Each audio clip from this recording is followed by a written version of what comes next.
Something that I really love about entrepreneurship is that uma umuntu eqala ibhizinisi nje liyi-one kudla abantu abaningi.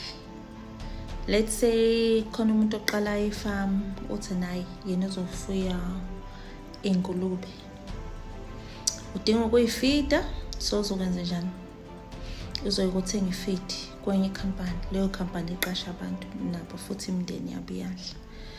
Mayisuka lapho ezeyikhulisa mhlawumbe udinga umuntu ozokwazi umsiza, so useqasha abanye naleyo mndeni yalabo bantu futhi iyadla. Athi suka lapho njengoba eyikhulisa eyifida sedinga ukuthi ijove, sekungenye ikhampani iyafika iyajova lezo ingulube. Nabo futhi uthola ukuthi khona babaqashile naleyo mndeni futhi iyadla. Mayisuka lapho eseyifuyile zakhula seziready ukuthi hayi manje seyingasikwa zibe inyama, uyisa kuphi la isikwa khona kwi-abattoir.